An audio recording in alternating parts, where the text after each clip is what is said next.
Hi friends, welcome to my channel Raji vlogs.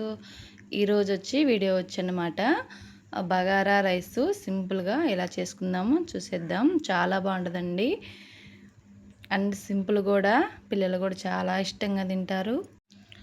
అలాగే ఇప్పుడైతే process చూసేద్దాం. సింపుల్గా గరం మసాలు, ఇవి లావ దినుసులు అయితే ముందు అన్నీ చూసారు కదా, అవన్నీ పక్కన పెట్టుకోవాలన్నమాట. ఇప్పుడు ఉల్లిపాయ ఒక మీడియం సైజు, అలాగే చిన్నుల్లిపాయలు, అల్లము, కొంచెం కొత్తిమీర అన్నీ వేసుకొని, ఒక పచ్చిమిరపకాయ కూడా వేసుకోండి. అన్నీ వేసుకొని అయితే ఇలా కచ్చపచ్చగా మంచిగా మిక్సీ అయితే పట్టుకోవాలన్నమాట. ఇప్పుడు కుక్కర్ గిన్నె తీసుకొని గ్యాస్ వెలిగించుకొని పొయ్యి మీద పెట్టుకొని అందులోకి కొంచెం నెయ్యి వేసుకోవాలి. ముందు రెండు గంటలు అయితే నూనె వేసుకొని తర్వాత కొంచెం నెయ్యి వేసుకోవాలండి. నెయ్యి వేసుకుంటే కొంచెం టేస్ట్ చాలా బాగుంటుంది. ఇప్పుడైతే పలావ్ దినుసులు కూడా వేసుకోవాలన్నమాట. ఉల్లిపాయలు అలాగే పచ్చిమిరపకాయలు వేసుకొని మంచిగా వేపుకోవాలన్నమాట. ఇప్పుడైతే మనం ఇందాక మిక్సీ పట్టుకున్నాం కదా, ఆ పేస్ట్ అయితే వేసుకోవాలి. దాంట్లోకి వేసుకొని పచ్చివాసన పోయేదాకా మంచిగా వేయించుకోవాలన్నమాట. మాడిపోకుండా సిమ్లో పెట్టుకొని ఈ ప్రాసెస్ అంతా ఒక గంట తీసుకొని కలబెట్టుకోవాలి మాడిపోకుండా.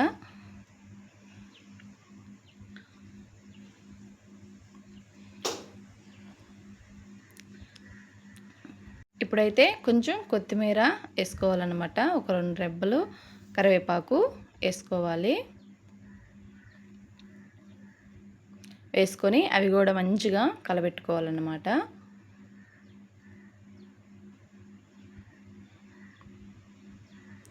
అవన్నీ పచ్చివాసన అంతా పోయింది శుభ్రంగా.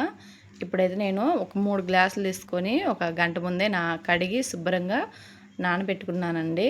చూసారా, మన ఊరిక అట్లా అంటే గింజ విరిగిపోవాలి, అప్పుడు మనకి చక్కగా నానిపోయిద్ది బియ్యం అనేది. ఇప్పుడు ముందు ఎసురు పోయకుండా బియ్యం అయితే వేసేయండి.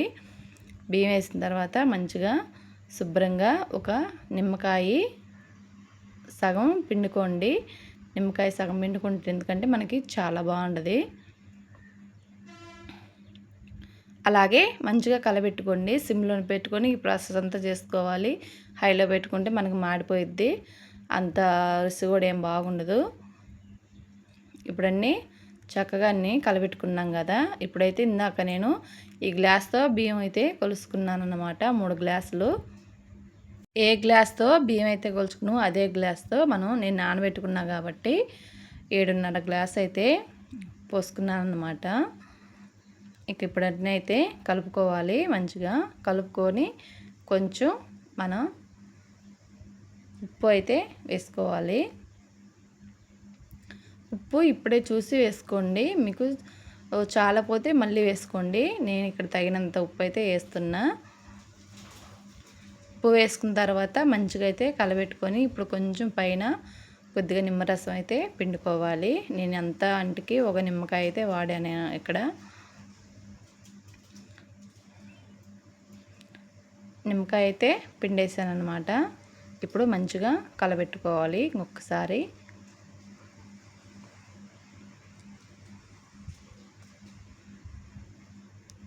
కలబెట్టుకొని మూత పెట్టుకున్న తర్వాత బాగా పొంగు అయితే పట్టింది. అన్నం అయితే ఉడకన వస్తుంది, అయిపోవస్తుంది. ఇప్పుడు ఒక 5 నిమిషాలు హైలో పెట్టుకుని 10 నిమిషాలు హైలో పెట్టుకొని చేసుకోవాలి. బగారా రైస్ అయితే అయిపోయింది. ఇప్పుడు టమోటా, ఉల్లిపాయ, నిమ్మకాయతో తింటే చాలా బాగుంటుంది. మన ఛానల్ని సబ్స్క్రైబ్ చేసుకోండి.